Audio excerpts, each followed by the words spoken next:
আউযুবিল্লাহি মিনাশ শাইতানির রাজিম। বিসমিল্লাহির রহমানির রহিম। কিতাবুল মুকাদ্দাস ষষ্ঠ পর্ব। ষষ্ঠ পর্বে আমরা আলোচনা করব ইনজিলের বিকৃতির মজার মজার প্রমাণ। ইনজিলের বিকৃতির মজার মজার প্রমাণ। এখন প্রথমে আমরা যে উদাহরণটা দেব, কোনো একটা ডকুমেন্ট অথবা কোনো একটা দলিল এর মধ্যে যদি সুস্পষ্ট স্ববিরোধী বা সর্বজনীনবিদ সত্যের বিপরীত কিছু তথ্য লেখা থাকে, তবে অন্য কোনো বিচার ছাড়াই বিচারক তাকে জাল বলে গণ্য করবেন। এটা স্বাভাবিক। সেই সূত্রে কিতাবুল মুকাদ্দাসের মধ্যে বিদ্যমান এইরূপ কিছু তথ্য আমরা উপস্থাপন করতে চলেছি ইনশাআল্লাহ। প্রথম যে পয়েন্টটা নিয়ে কথা বলবো সেটা হচ্ছে নবী ঈসা আলাইহিস সালামের কিতাবে ঈসা আলাইহিস সালামের তার মৃত্যু ও কবরের গল্প। নবী ঈসা আলাইহিস সালামের কিতাবে তার মৃত্যু ও কবরের গল্প। আমরা জানি তাওরাত মুসা আলাইহিস সালাম এর উপর অবতীর্ণ হয়েছিল। তাওরাত মুসা আলাইহিস সালামের উপর অবতীর্ণ হয়েছিল। অথচ প্রসারিত তাওরাতের দ্বিতীয় বিবরণের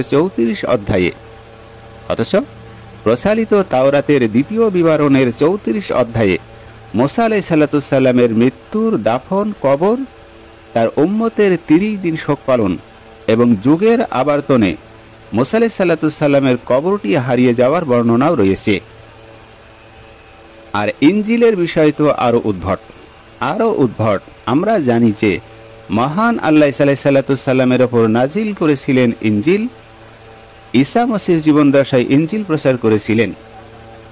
আর সেটা আছে মথি খণ্ড নাম্বার 4 অধ্যায় নাম্বার 23, খণ্ড নাম্বার 9 অধ্যায় নাম্বার 35, খণ্ড নাম্বার 11 অধ্যায় নাম্বার 15। আরও আছে মার্ক খণ্ড নাম্বার 1 অধ্যায় নাম্বার 14 থেকে 15। আরও আছে খণ্ড নাম্বার 8 অধ্যায় নাম্বার 35। আরও আছে মার্ক খণ্ড নাম্বার 10 অধ্যায় নাম্বার 29। আরও আছে লুক খণ্ড নাম্বার 9 অধ্যায় নাম্বার 6। কিন্তু প্রসারিত ইনজিলগুলির সবগুলোতেই ঈসা মসিহের মৃত্যু, কবর থেকে বের হওয়া এই ইত্যাদির বিবরণ বিদ্যমান। পাঠক কি মনে করেন যে আল্লাহ মুসা আলাইহিস সালামের কিতাবে তার মৃত্যু ও তত্ত্ব পর্ববর্তী ঘটনাবলী এবং ঈসা আলাইহিস সালামের কিতাবে তার মৃত্যু ও তত্ত্ব পর্ববর্তী ঘটনাবলীর বিবরণ নাজিল করেছিলেন? এটা কি পাঠক মনে করেন? না, এটা কখনো করেননি। তাহলে কার অজ্ঞতায় এই বিভ্রাট ঘটল? পবিত্র আত্মার অজ্ঞতায় ঘটল নাকি বেনামী লেখকের অজ্ঞতায় ঘটল? পবিত্র আত্মা বলতে ঈসা আলাইহিস সালামকে বোঝানো, তার অজ্ঞতায় ঘটল নাকি বেনামী লেখকের অজ্ঞতায় ঘটল? বেনামী লেখক বলতে যারা নতুন বাইবেল লিখেছে তাদেরকে বুঝায়। তাহলে বনি ইসরাইলের মূল পিতা ইসরাইলের ইয়াকুব আলাইহিস সালাম এর 12 পুত্রের এক পুত্রা, তার নাম ছিল কি?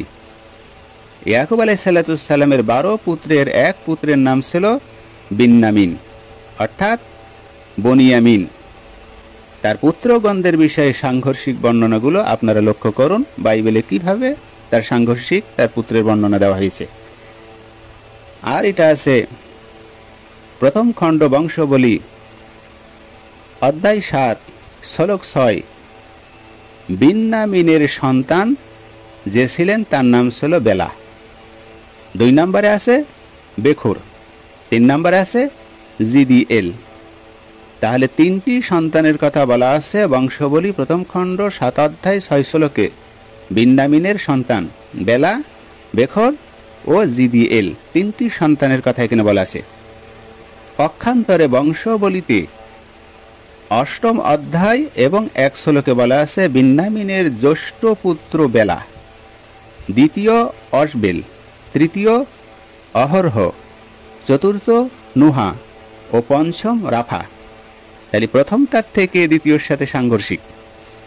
কিন্তু আদিপুস্তকে আমরা দেখতে পাই 46 অধ্যায়ে 21 শ্লোকে বিন্যামিনের পুত্র ছিল বেলা এবং বেখর ও অর্শবেল, গেরা, নামন, ওহি, রোশ, মুপ্পিম, হুম্পিম ও অর্দ।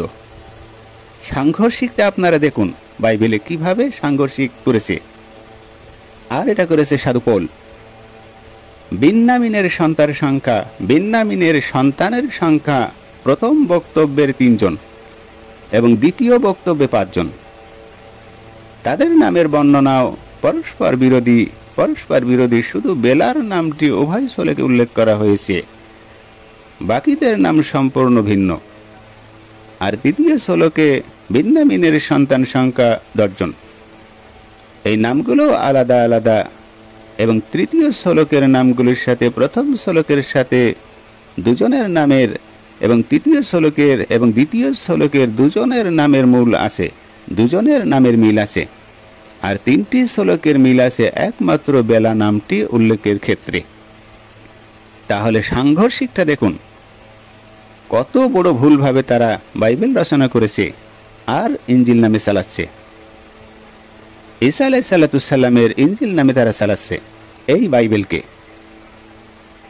দাউদের নির্দেশে তার সেনাপতি জোহার লোকসংখ্যা গণনা করলেন। দাউদের নির্দেশে তার সেনাপতি জোহাব লোকসংখ্যা গণনা করলেন।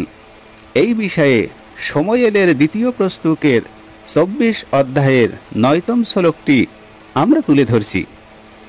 পরে জোহাব গণিত লোকেদের সংখ্যা রাজার কাছে দিলেন। ইসরায়েলের খড়গধারী 8 লক্ষ বলবান লোক ছিল, এটা রাজার কাছে দিলেন। আর জিহুদার 5 লক্ষ লোক ছিল, এটা রাজার কাছে তুলে ধরলেন যখন লোক সংখ্যা গুনতে বলল।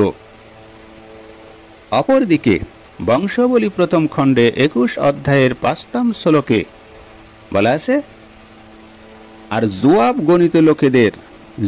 গণিত লোকেদের সংখ্যা দাউদের কাছে দিলেন সমস্ত ইসরায়েলের 11 লক্ষ খড়গধারী লোক ও জিহাদের 4,70,000 খড়গধারী লোক ছিল।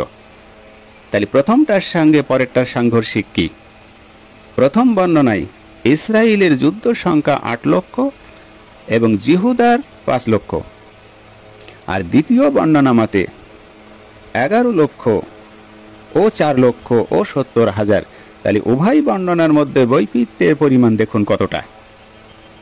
ইসরায়েলের জনসংখ্যা বর্ণনায় মাত্র 3 লক্ষের কম বেশি এবং জিহাদার জনসংখ্যার বর্ণনায় 30,000-এর কম বেশি। পবিত্র আত্মার কারসাজিটা আপনারা দেখুন। আর এই পবিত্র আত্মা এইভাবে কখনো লিখতে পারেন না, যা ঈসা আলাইহিসসালামের ইঞ্জিলে এটা থাকতে পারে না। এটা সম্পূর্ণ বাইবেলে ঢুকিয়ে দিয়েছেন পৌল সাধু। দেখুন মার্কে সেখানে লিখেছেন খণ্ড নাম্বার 2 অধ্যায় নাম্বার 25 থেকে 26। তিনি বলেছেন, যিশু তাহাদিগকে অর্থাৎ ইহুদি ফরিসিগণকে কহিলেন, দাউদ ও তাহার সঙ্গেরা খাদ্যের অভাবে ক্ষুধিত হইলে তিনি যাহা করিয়েছিলেন তাহা কি তোমরা কখনো পাঠ করো নাই?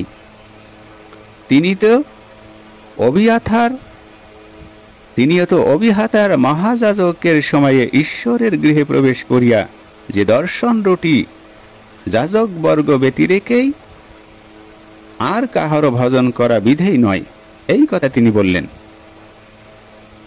এই সময়ে ঈশ্বরের গৃহে প্রবেশ করিয়া যে দর্শন রুটি যাজকবর্গ ব্যতিরেকে আর কাহারই ভজন করা বিধেয় নয়, তাহাই ভজন করিয়াছিলেন এবং সঙ্গীগণকেও দিয়েছিলেন। তাহলে প্রথম খণ্ড সামায়েলে আমরা দেখতে পাই 21 অধ্যায় ও 22 অধ্যায় প্রথম খণ্ড সামায়েল। এই অধ্যায় থেকে প্রমাণিত যে এই কথাটি ভুল, কারণ দর্শন রুটি ভজন করার সময় দাউদ একা ছিলেন, তার সাথে অন্য কেউ ছিলেন না। কাজেই ও তাহার সঙ্গেরা এবং সঙ্গীগণকেও দিয়েছিলেন দুটি কথাই ভুল। এছাড়াও এই ঘটনার সাথে সংশ্লিষ্ট যাজকদের নাম ছিল ওয়াহিমিলেক। অবিজাথার এই সময়ে যাজক ছিলেন না। অবিয়াথার এই সময়ের যাজক ছিলেন না, অর্থাৎ যিশু অথবা পবিত্র আত্মা কিতাবুল মুকাদ্দাস জানতেন না। চিন্তা করেন কত বড় বেনামির ভুল এই বাইবেল যিনি লিখেছেন। অন্যত্র ঈসা মসীহ বলেছিলেন, আর স্বর্গে কেউ ওঠে নাই কেবল যিনি স্বর্গ হইতে নামিয়েছিলেন তিনি ছাড়া, সেই মনুষ্যপুত্র অর্থাৎ আদম আলাইহিসসালাম ছাড়া, যিনি স্বর্গে থাকেন। দেখুন যোহন খণ্ড নম্বর 3 অধ্যায় নম্বর 13। তাওরাতের ভাষ্যে এই কথাটি ভুল, কারণ হনক ইদ্রিস বলেছেন এবং এলিয়াও বলেছেন, আলিয়াসাও বলেছেন, উভয় স্বর্গে গমন করিয়াছিলেন। দেখুন আদিপুস্তক খণ্ড নম্বর 5 অধ্যায় নম্বর 23 থেকে 24। তারপর দেখুন রাজাবলী দ্বিতীয় খণ্ড নম্বর 2 অধ্যায় নম্বর 1 16-11। অর্থাৎ যিশু বা ইনজিল লেখক পবিত্র আত্মা আল্লাহর কালাম সম্পর্কে একেবারেই অজ্ঞ ছিলেন। যিশু অর্থাৎ পবিত্র আত্মাকে যিশু বলে, তিনি আল্লাহর কালাম সম্পর্কে একেবারেই অজ্ঞ ছিলেন। তাই সাধু পৌল নিজে বাইবেল লিখে অর্থাৎ ইনজিল লিখে মানুষের মধ্যে প্রচার করছেন। চিন্তা করেন, আর সেই বাইবেল অনুযায়ী আজকের খ্রিস্টানরা মুসলমানদের সঙ্গে বিদ্বেষ করে বিশ্বের মুসলমানদেরকে হয়রানি করছে। যিশুর পিতামাতা, এখানে আরো বর্ণনা করা হয়েছে যে যিশুর পিতামাতা যিশুকে নিয়ে মিশর থেকে ফিলিস্তিনে ফিরে নসরাত নামক শহরে বসবাস করতে থাকেন। তাহলে যিশুর পিতা ও মাতার কথা এখানে উল্লেখ করা হয়েছে, কিন্তু যিশু আলাইহিসসালাম অর্থাৎ ঈসা আলাইহিসসালামের মাতা ছিল, পিতা ছিল না, কিন্তু পিতার কথা এখানে উল্লেখ রয়েছে। একাধিকবার আমরা এ নিয়ে আলোচনা করব। যিশুর পিতামাতা যিশুকে নিয়ে মিশর থেকে ফিলিস্তিনে ফিরে নাসারত নামক শহরে বসবাস করতে থাকেন। এই বিষয়ে মথি তিনি বলেন, বরং নাসারত নামক নগরে গিয়া বসতি করিলেন, যেন ভাববাগীগণের দ্বারা কথিত এই বচন পূর্ণ হয় যে তিনি নসরতীয় বলিয়া আখ্যায়িত হইবেন। দেখুন মতি খণ্ড নম্বর 2 অধ্যায় নম্বর 23। ইনজিলের এই কথাটি অসত্য। এই যে বর্ণনা, এটা ইনজিলে অসত্য, ইনজিলে নেই। কোনো ভাববাদীর কোনো প্রস্তুকেই এই কথাটা নেই। কিন্তু পবিত্র আত্মা যা জানতেন না, এইভাবে তারা মিথ্যা রচনা করেছেন যে পবিত্র আত্মা এটা জানত না। এরপরেও দেখুন ইস্করিওতীয় জিহুদা 30 রৌপ্য মুদ্রার বিনিময়ে যিশুকে ইহুদিদের হাতে ধরিয়ে দিলেন। ইস্করিওতি জিহুদা 30 রৌপ্য মুদ্রার বিনিময়ে যিশুকে ইহুদিদের কাছে ধরিয়ে দিলেন। এই প্রসঙ্গে মথি বলেছেন 27 অধ্যায় 9 শ্লোকে, তখন জিরোমীয় ভাববাদী দ্বারা কথিত এই বচন পূর্ণ হইল, আর তাহারা সেই 30 রৌপ্য মুদ্রা লইল। কথাটি একবার অসত্য, এটা মিথ্যা কথা, এটা নেয়নি, এটা ঘটেনি, এটা দেয়নি।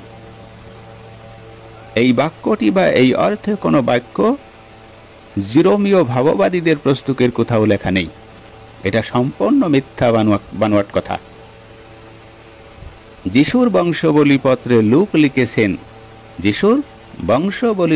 লুক লিখেছেন অধ্যায় নাম্বার 3 শ্লোক নাম্বার 27। ইনি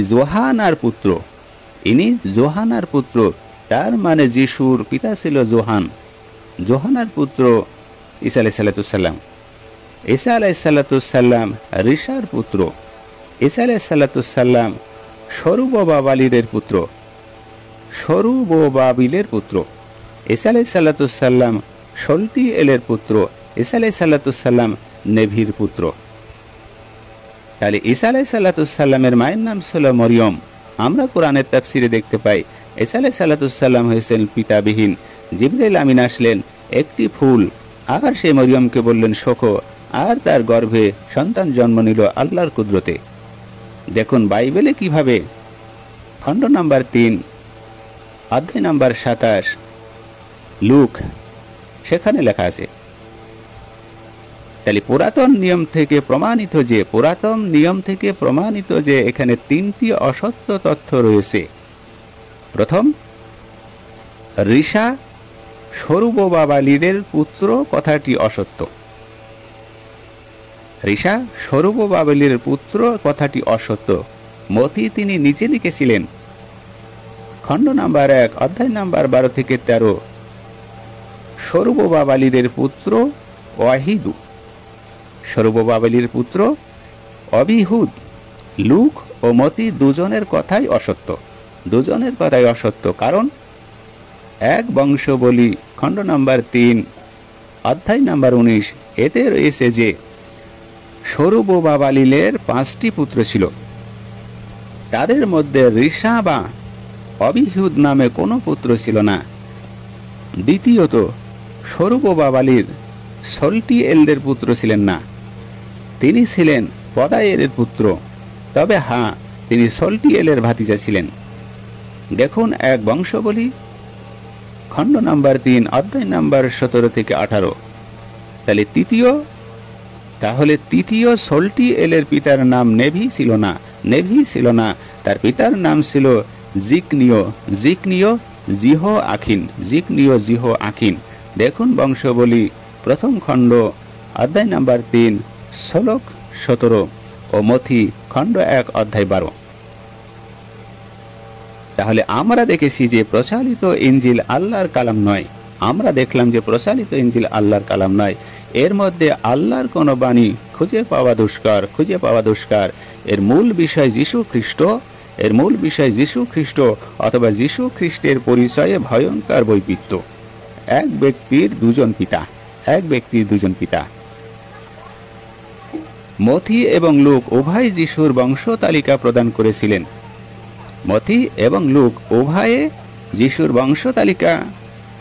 করেছিলেন। দেখুন মতি প্রথম খণ্ড অধ্যায় 1 শ্লোক 16 এবং আছে লুক খণ্ড নাম্বার 3 অধ্যায় নাম্বার 23 শ্লোক নাম্বার 38।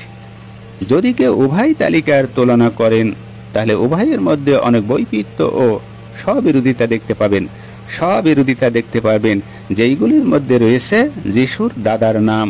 মথি বলেছেন যেইগুলোর মধ্যে রয়েছে যিশুর দাদার নাম। মথি বলেন জাকর,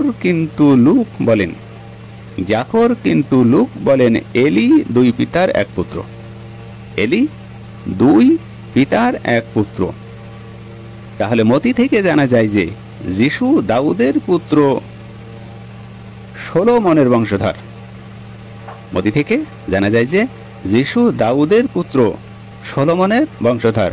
লুক থেকে জানা যায় যে যিশু দাউদের পুত্র নাথন এর বংশধর। আর আমরা কোরআন কারীম থেকে জানি যে যিশু আলাইহিসসালাম শুধু মায়ের উদরেই জন্মেছিলেন, পিতা ছাড়া। আর এখানে লুক এবং মথি তারা কি বর্ণনা করছেন? এই কিতাবগুলোই বর্ণনা আছে। সাধু পৌল এইসবগুলো ঢুকিয়েছে, যেগুলো বর্তমান বাইবেলে আমরা দেখতে পাই। মতির ভাষ্যে দাউদ থেকে বেবিলানের নির্বাসন পর্যন্ত যিশুর পূর্ণপুরুষগণ। মতির ভাষ্যে দাউদ থেকে বেবিলানের নির্বাসন পর্যন্ত যিশুর পূর্বপুরুষগণ সকলেই সুপ্রসিদ্ধ রাজা ছিলেন। আর লুকের বর্ণনায় দাউদ ও নাথর বাদে যিশুর পূর্বপুরুষগণের মধ্যে কেউ রাজা বা কোনো প্রসিদ্ধ ব্যক্তি ছিলেন না। সংঘর্ষটা আপনারা দেখুন। তাহলে মথির বিবরণ অনুযায়ী দাউদ থেকে যিশু পর্যন্ত উভয়ের মাঝে 26 প্রজন্ম গেল, আর লুকের বর্ণনা অনুযায়ী উভয়ের মাঝে 41 প্রজন্ম গেল। আর মথি বলেছেন প্রথম খণ্ড 17 অধ্যায়, এইভাবে ইব্রাহিম থেকে দাউদ পর্যন্ত পুরুষ দাউদ থেকে ব্যাবিলনের বন্দী করে নিয়ে যাবার সময় পর্যন্ত 14 পুরুষ ব্যাবিলনের বন্দী হবার পর থেকে মসি পর্যন্ত 14 পুরুষ। সাংঘর্ষিকটা দেখুন বাইবেলে। এখানে দুটি সুনিশ্চিত ও প্রমাণিত অসত্য তত্ত্ব বিদ্যমান আছে। এখানে দুটি সুনিশ্চিত ও প্রমাণিত অসত্য বিদ্যমান আছে। এখানে প্রথমত এখানে বলা হলো যিশুর বংশ তালিকা 3 বংশের বিভক্ত, প্রত্যেক অংশে 14 পুরুষ, তাহলে মোট 3 14 42 পুরুষ। এই কথাটি সুস্পষ্ট ভুল, একবারে সুস্পষ্ট ভুল এবং মিথ্যা। মথি তিনি লিখেছেন প্রথম খণ্ড অধ্যায় 1 শ্লোক 17, বংশ তালিকায় যিশু থেকে আব্রাহাম পর্যন্ত 42 পুরুষ নয় বরং 41 পুরুষের উল্লেখ রয়েছে। যে কোনো পাঠক গণনা করলেই তা জানতে পারবেন। দ্বিতীয় যে বিষয়টা, মথির বক্তব্য দাউদ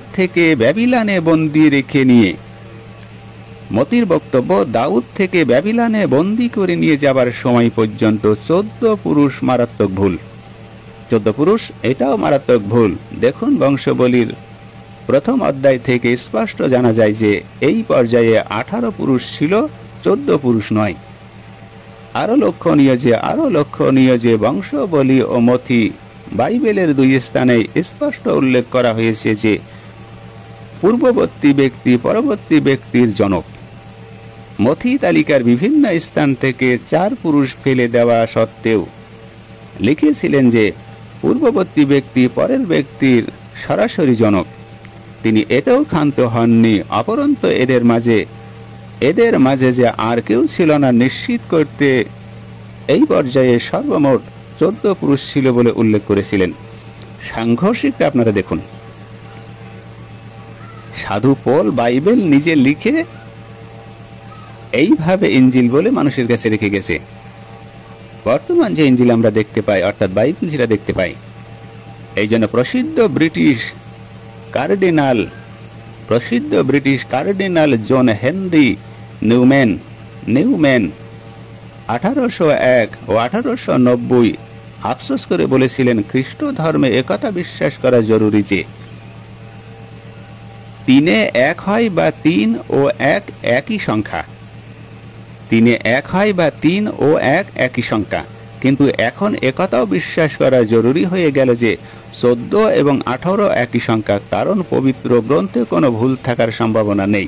ভুল আপনাদের গ্রন্থে, ইঞ্জিলে ভুল থাকার কথা নয়, ভুল সাধু পলের লিখিত বাইবেলে। আমরা তার সাথে সুর মিলিয়েও বলতে পারি 41 ও 42 একই সংখ্যা হতে পারে। 41 ও 42 সংখ্যা একই হতে পারে। তাহলে এগুলো কার অজ্ঞতায় হলো? কার অজ্ঞতায় এই বিভ্রাট? পবিত্র আত্মার, অর্থাৎ ঈসা আলাইহিস সালামের, না বেনামি লেখক সেই সাধু পলের? নিশ্চয় এখানে পবিত্র আত্মার কোনো কারসাজি নেই, কারণ ইঞ্জিল বিকৃত করেছিলেন সাধু পল। এইভাবে ঈসা আলাইহিস সালামের মৃত্যুর গল্প তারা তুলে ধরেছে, এইভাবে ইঞ্জিল লিখেছে, আর এইভাবে তার নামে মিথ্যা রচনা করেছে সাধু পল।